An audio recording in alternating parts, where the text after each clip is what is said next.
Olá, hoje eu quero apresentar um exemplo de como vocês podem citar o ChatGPT ou qualquer outro programa de inteligência artificial em trabalhos da faculdade ou de outros contextos também, tanto faz.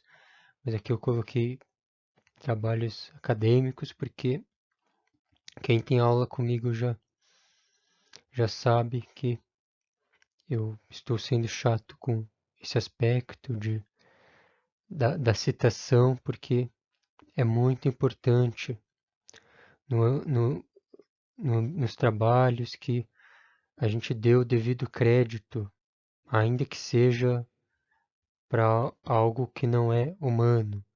Porque se você não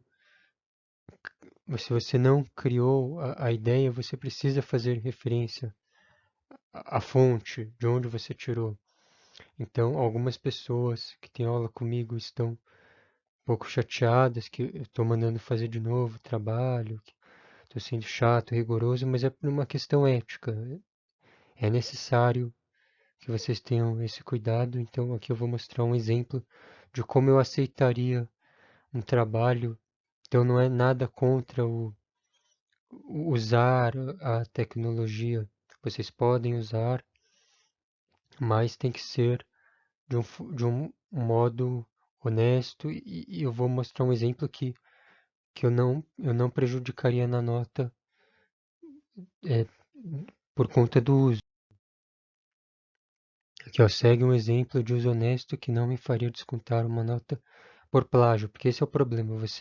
Plágio é você usar uma ideia que não é sua como se fosse.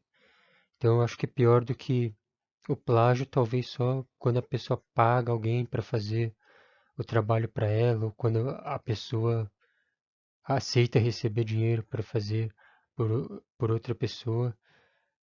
Mas fora isso, plágio é uma das piores coisas no ambiente acadêmico e, e tem consequências graves, porque espera-se que você tenha, que você fale com as próprias palavras, tenha originalidade, ou se você quer usar a ideia de outro, que você dê o devido crédito, né? Não rouba e não queira roubar para você a ideia.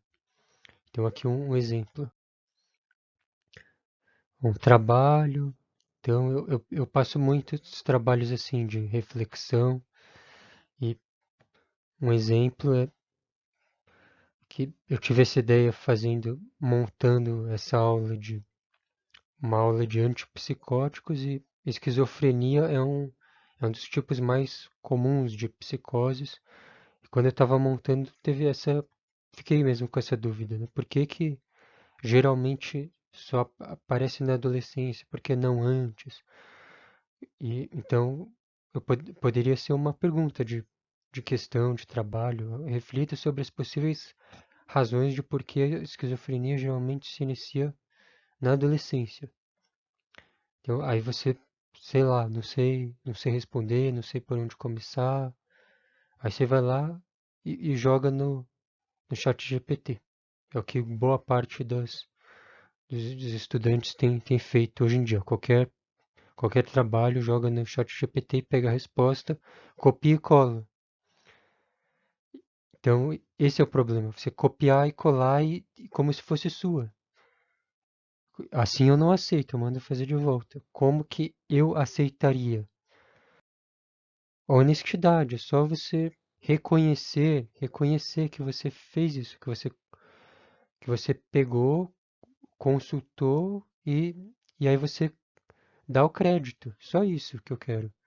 Então aqui fazer a leitura só para, às vezes tem alguém que não tem dificuldade de visual, tal, então ó, aí aqui é a minha resposta já. Então eu começaria explicando como foi o meu processo de busca. Então, para a realização do trabalho, consulte o aplicativo ChatGPT versão que você estiver usando, quanto à pergunta, e transcreva os trechos que me parecem mais interessantes da resposta. Ou seja, não é tudo, porque às vezes vem uns absurdos, vem coisa que não convém, né? Então você põe só o que você achar interessante. Então, nesse caso, a resposta não foi muito longa, um parágrafo só. E aqui é um aspecto bem importante. Se a citação é direta, então literal, você tem que colocar entre aspas, para ficar evidente que não foi você que criou esse texto, que você está tirando de uma fonte. Então aqui é uma citação chamada direta. Então o texto aí que ele deu foi: a esquizofrenia geralmente se inicia na adolescência por uma série de fatores genéticos, biológicos, ambientais, psicossociais. O cérebro está passando por um período de intenso desenvolvimento e maturação, então está associado a desequilíbrios hormonais, neuroquímicos que podem facilitar a manifestação de esquizofrenia em quem tem a predisposição para isso, e, e a isso se juntam diversas pressões sociais, estresse, traumas que podem ocorrer na adolescência e aí ajudar no desenvolvimento da esquizofrenia. Então, isso ajuda a entender porque é um momento de maior vulnerabilidade. E aí para um trabalho, mesmo assim, né, reconhecer o que usou, não é problema é, demonizar o aplicativo, não tenho nada contra. O que eu tenho contra é isso, é usar sem dar o devido crédito, usar como se fosse você, você, né, como se fosse um gênio, eu que criei tudo isso, não. Use, mas dê o devido crédito. Humildade, humildade. Fala, olha, aí depois você escreve, faça uma consideração a respeito do que você transcreveu. Então, diante do que foi trazido pelo aplicativo, minha opinião pessoal sobre a resposta que ele apresentou é que aparentemente está correta, porém, parece, para mim ficou a impressão de estar muito superficial, poderia ter oferecido maiores detalhes. Essa é a crítica que eu faço.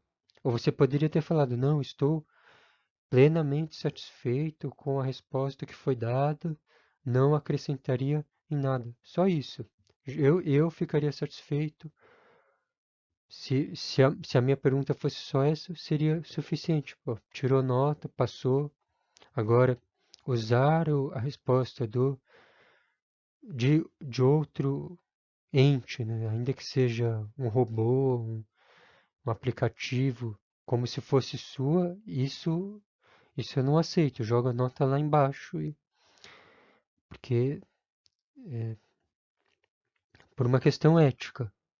Então, acho que isso ainda é importante, né? Ética, educação para a ética, apesar de a gente ver muitas vezes por aí os corruptos sendo beneficiados por seus comportamentos que fogem das regras, mas eu ainda acredito que a gente pode pelo menos minimizar isso, né? Se vamos perder a guerra, provavelmente sim, mas pelo menos não perder de goleada.